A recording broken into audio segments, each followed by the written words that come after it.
자기 전에 듣는 동화. 오늘의 이야기, 효녀 심청. 친구들, 오늘은 아버지를 위해 자신의 목숨까지 바친 효녀 심청이의 이야기를 들려줄게요. 심청이는 앞을 못 보는 아버지를 위해 어떤 희생을 하게 될까요? 심청이가 겪은 모험과 감동적인 재회를 함께 들어봅시다. 자, 편안하게 앉아 이야기를 시작해볼까요? 옛날 어떤 마을에 신봉사라는 앞을 보지 못하는 장님이 살고 있었어요. 신봉사에게는 청이라는 예쁜 딸이 있었지요.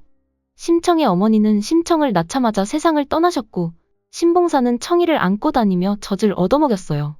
심청이는 무럭무럭 자라 10살이 넘었고, 남의 집에서 일을 하여 아버지를 모셨습니다. 어느 날, 심청이는 이웃 마을에 일을 하러 갔어요. 저녁이 되어도 돌아오지 않자 신봉사는 걱정이 되어 마중을 나갔어요. 신봉사는 더듬거리며 다리를 건너다 그만 개천에 빠지고 말았어요. 마침 지나가던 스님이 달려와 신봉사를 건져 주었어요. 절에 공양미 300석을 시주하면 부처님께서 눈을 뜨게 해주실 것입니다. 스님이 말했어요. 신봉사는 눈을 뜰 수 있다는 소리에 그만 스님과 약속을 해버렸어요. 하지만 공양미 300석을 구할 방법이 없어 걱정이 되었지요. 그때 심청이가 집으로 돌아와 그 말을 듣고 결심했어요. 아버지, 제가 공양미 300석을 구해볼게요. 심청이는 다짐했어요. 며칠 후 뱃사람들이 마을에 찾아와 바다에 제물로 바칠 처녀를 구한다고 했어요. 심청이는 용감하게 나섰어요. 저를 제물로 사세요. 심청이가 말했어요.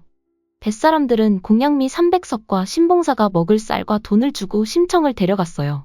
심청이 탄 배가 인당수에 이르렀을 때 갑자기 물결이 거세지며 집채만큼 큰 파도가 밀려왔어요.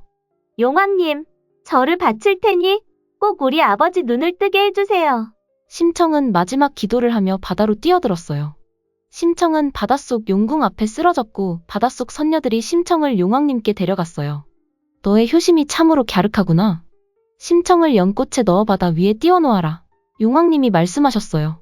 뱃사람들이 무사히 장사를 마치고 돌아오는 길에 인당수 물결 위에 떠있는 연꽃을 발견했어요.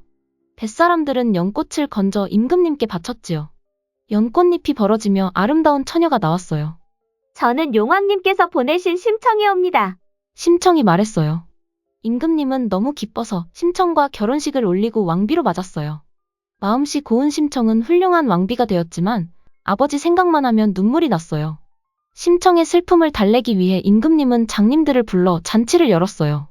신봉사는 청이 대신 자신을 돌봐주던 뺑덕어멈과 함께 대궐로 향했어요.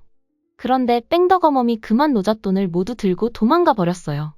신봉사는 물어 대궐에 도착했어요. 넘어지고 엎어져서 옷은 누더기처럼 보이고 그 모양새가 꼭 거짓골이었지요. 하지만 심청은 한눈에 아버지를 알아봤어요. 아버지, 제가 청이에요. 뭐?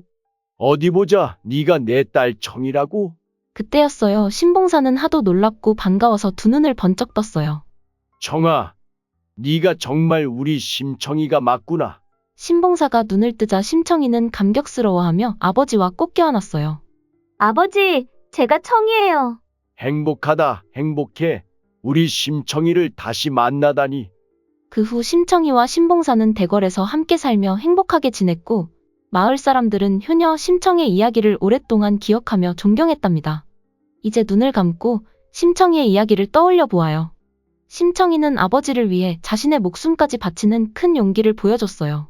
우리도 가족을 사랑하고 서로를 위해 희생하는 마음을 가질 수 있도록 노력해요. 오늘 이야기를 통해 효심과 희생의 중요성을 생각해 보아요. 잘 자요, 우리 친구들. 내일도 행복한 하루가 기다리고 있을 거예요.